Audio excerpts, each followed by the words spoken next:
The Spirit of God definitely informed me that we were not to sleep in the north bedroom. The north bedroom was possessed by demons and the devil. So we went into the south bedroom where God told us to go. We were there several nights, and one night during that stay, in the doorway appeared this great beastly image. It looked much like a large bear, black bear. It had big fang teeth, bloodshot eyes, blood dripping from his claw fangs for fingers. And as he looked at me, he said, "I would kill you if I could get to you."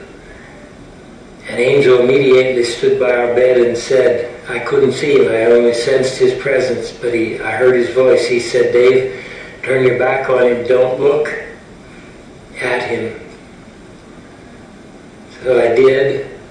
He repeated what he said, and I began praying. He left. And that was our first encounter. We rearranged our bedroom, put our beds in a different position. We saw no more of the devil, but as I assumed him to be.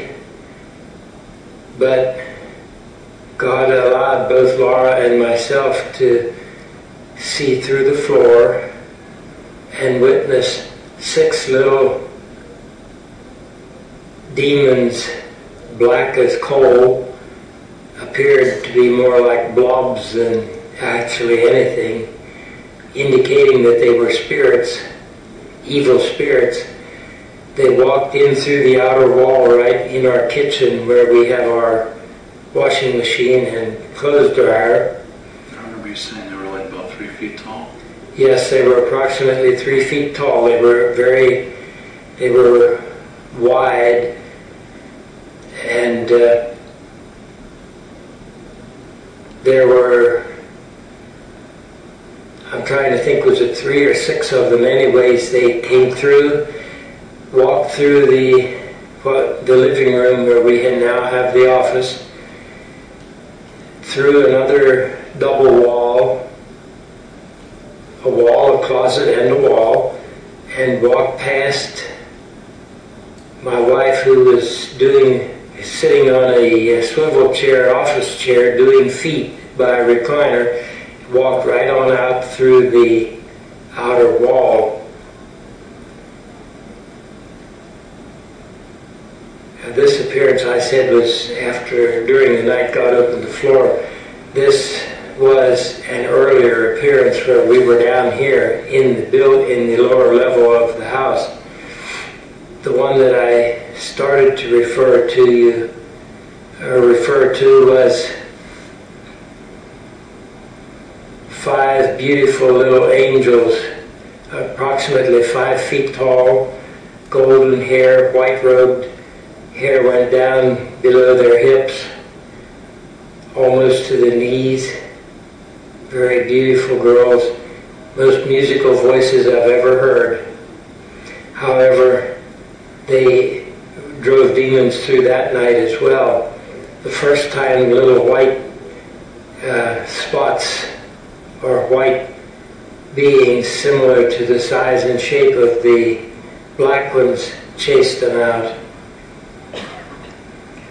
I know I'm tangling my story a bit here and may make it difficult for you to understand, but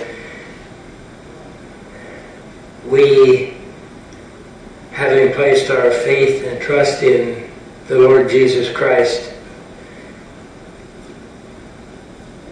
can now see things like this and understand these things because He gives us the power to do so. He helps us understand and witness the spirit world that otherwise we could not see, know, or understand. You know, we hear a lot about angels this time of year. Many people believe that angels surround us every day. And one woman in North Carolina believes that an angel saved her daughter's life. Every time a bell rings, an angel gets his wings. Angels been a part of the wonder of the season since the very first Christmas. Very good. This year, that wonder is real for Colleen Banton. We've been praying for a miracle. 15 years ago on Christmas Day, Colleen's daughter Chelsea was born 5 weeks premature. All her life, she had been plagued with chronic health problems. And this past September, a severe bout of pneumonia almost took her life. Chelsea was put on a ventilator for nearly 2 months, and when doctors told Colleen that there was little more they could do, she made the heartbreaking decision to take Chelsea off life support. Then something strange happened. This light appeared. It was a flare of light on a television monitor outside Chelsea's room. I said, oh wow, that's an angel. Colleen managed to capture this photograph. Moments later, doctors came with good news. Chelsea's condition had miraculously improved. Doctors and nurses were amazed. And this Christmas Day, Chelsea is back home, able to celebrate her 15th birthday, thanks, her mom says, to a guardian angel. I don't think I would have brought Chelsea home from the hospital if the angel had not appeared. Well, we're joined by Edward Grinnan. He's the editor-in-chief of Guidepost and Inspirational Magazine. Edward, good morning to you. Nice to be with you, Debbie. You know, it's a wonderful story, but there are many people that might doubt that that bright light in that picture is actually an angel. Is it likely that, or how popular is it that people believe in angels? Well, surveys show that about 70% of the American population believe in angels, and about half of those people have claimed to see an angel in some form or another. Now, the clip we just looked at, I mean, conceivably it could be some sort of explainable empirical phenomenon, but I think what really proves an angel's appearance is the effect it has on the people who see that angel or encounter that angel in some way. We found from our readers that angels change people's lives. I mean, they're never quite the same after they see one. And I think that's really what distinguishes it from something explainable. Now, the people that do believe in angels, is it typically someone that has a faith belief of some sort, and that's why they believe in angels? Well, certainly among our readers, a strong faith usually is a prerequisite for a belief in angels, and certainly an encounter in angels. But I don't think it's strictly limited to religious belief. I think people who believe in a higher power, or believe that God works in the world, believe that they can encounter angels. We were talking earlier, you make a good point that, you know, angels come in many different forms. It's not just necessarily a bright light on a picture. I would say that most of the stories that we hear from our readers are not necessarily full-fledged visions of angelic winged beings. Sometimes it could be something like a breeze that comes through a window and turns the page of a book to the words that you needed to see at just that point in your life. It could be a stranger in the subway who looks at you like your makeup artist was telling me today during a very difficult time in her life.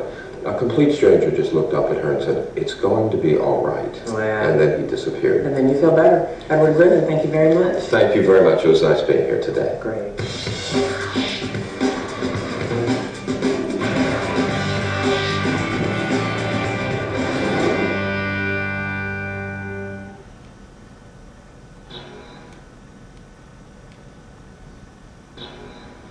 Back in the United States, another apparition is believed to have been caught on tape.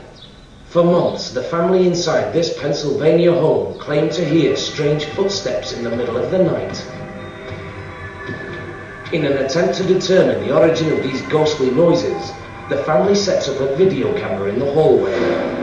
This is what it captures.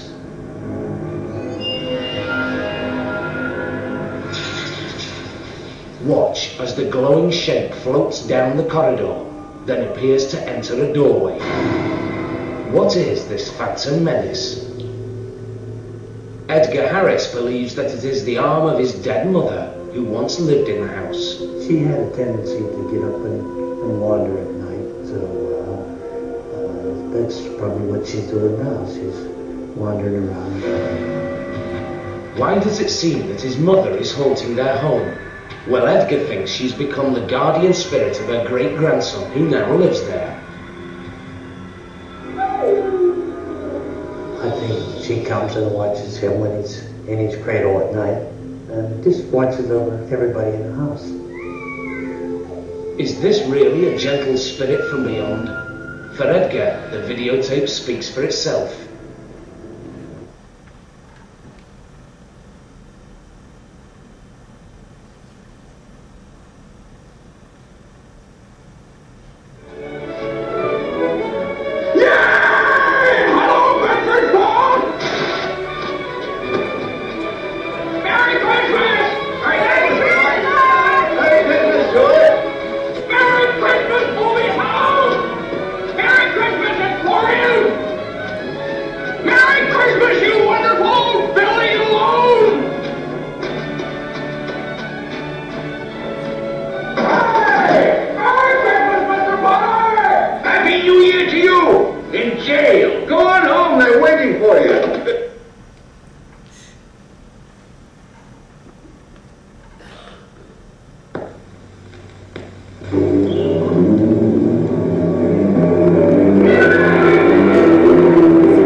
sharp as flint he was.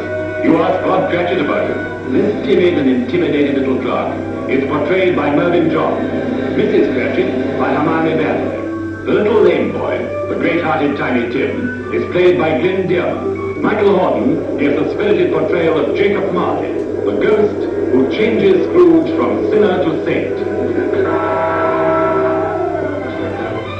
Co-starring with Alistair Sim in delightful character roles are Jeff Warner and Kathleen Harrison. Don't be father, Mr. Scrooge, so you forced me to scream for the beagle. The beagle, madam? I think for the beagle. Timmy? Dear, what for? So, to be so happy.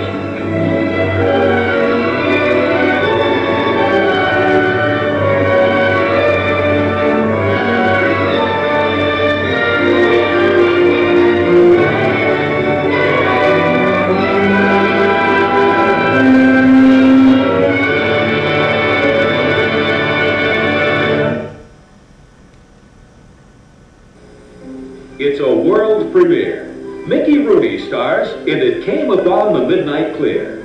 What would you say if I told you that I died, went to heaven, and was sent back here on a mission to find a lost angel? It's a very special Christmas story your whole family will enjoy year after year. Merry Christmas, New York! Tonight at 7:30 on Metro Media 32.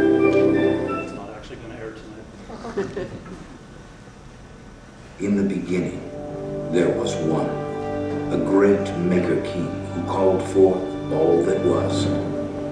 The first of the Maker King's creations was the glorious race of angels, with none so bright as the day star. But the crown of his creation was earth, where lived a race of mortal beings so like the king that it maddened the day star. Drawing to his side a legion of angels, the rebel fought to overthrow the kingdom of heaven. His rebellion squashed by the righteous guardians, the rebel fled to earth, where he found his opportunity for revenge. From that day to this, a war has raged for the hearts of mortals. One side bent on destruction, the other redemption. These are the Angel Wars.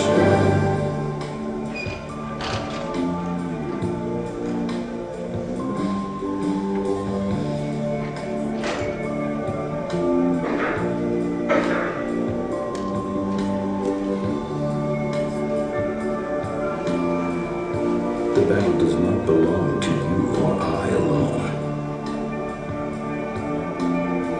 We have only been entrusted to do our part.